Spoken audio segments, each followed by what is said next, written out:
This is Valley News Live at 6. That he not only was a son, husband, father, brother, but he was a friend to many. He is forgotten by no one and honored by all. Today marks the 5-year anniversary of the death of Fargo police officer Jason Mosier. He was killed in the line of duty, responding to a domestic disturbance.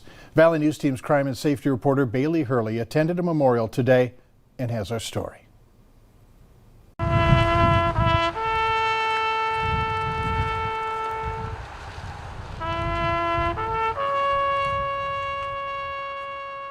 Mayor Tim Mahoney officially declared today Jason Mosier Day in the city of Fargo, something Fargo Police Chief David Zabolski likened to divine intervention, as today also marks Giving Hearts Day.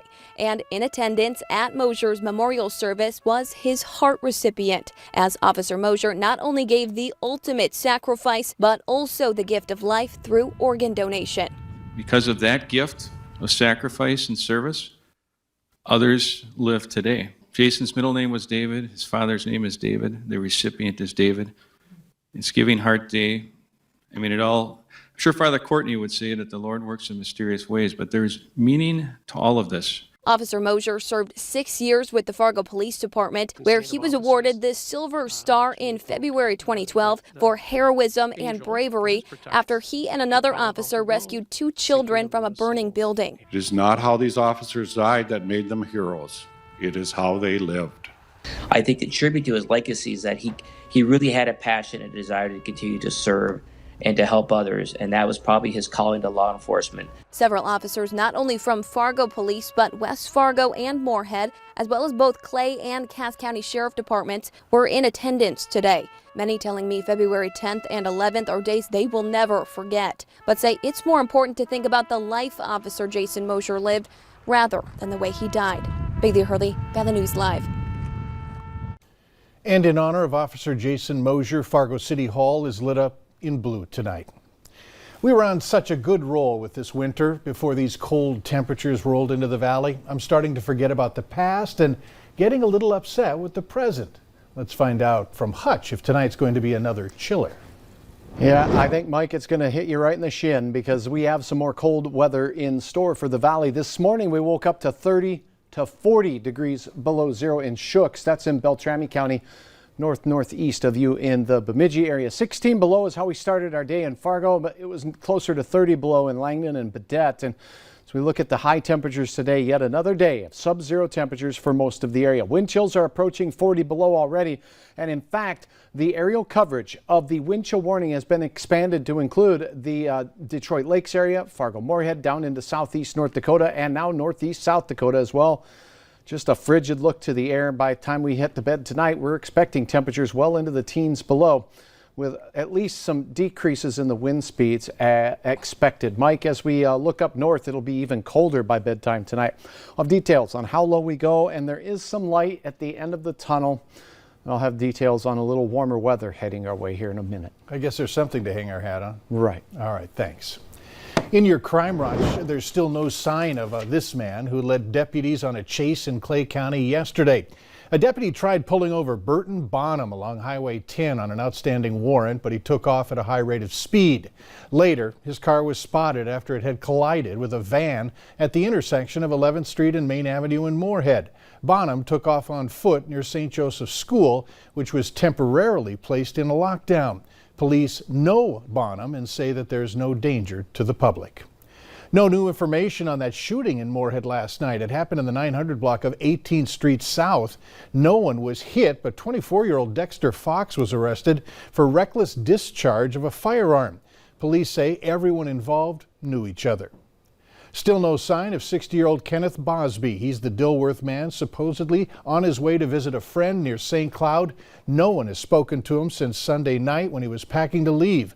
Police say that he's about 5'8", 180 pounds, and was possibly last seen at the Walmart in Dilworth on Sunday or Monday, heading for a bus. If you see him, call police at the phone number at the bottom of your screen, 218-287-2666. Investigators are looking into a house fire. It happened in Hankinson, North Dakota, to determine the cause. It was reported around 9 last night in the 200 block of First Street Northeast. One man was inside at the time, was able to get out safely. In your traffic alert tonight, the 35th Avenue Bridge in North Fargo is closed indefinitely. The city telling us that the bridge along Broadway is closed because one of the piers is tilting. It doesn't pose an immediate threat, but the structure needs further studying before it can be fixed. Traffic will now be detoured to the County Road 20 bridge along 40th Avenue North. That's a half-mile northwest of the Broadway Bridge.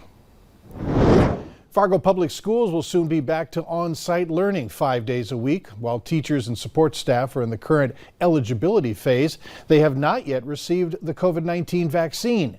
State officials say the waiting time could be a month before K-12 schools receive it. Those 65 years of age and older are finishing up receiving the vaccine. Individuals, regardless of age, who have health impairments are next, followed by child care workers right before those K-12 staff.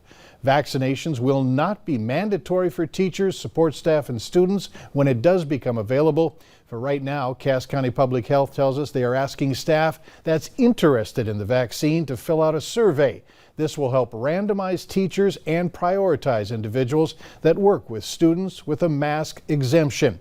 Once the vaccine is available, staff will receive an email. Now, parents and staff will continue being updated about COVID-19 changes through their School Talk newsletter every week. The North Dakota COVID-19 response team is asking for your help in connecting those eligible with the COVID-19 vaccine. There are multiple ways to connect someone that you know with the COVID-19 vaccine. The vaccine locator on the Health Department's website lists off-sites by city, county, wait list, and priority group. Those with no internet can find a nearby location by calling the public health hotline and request assistance finding a COVID-19 vaccine. The locator surveys vaccine providers for up-to-date information.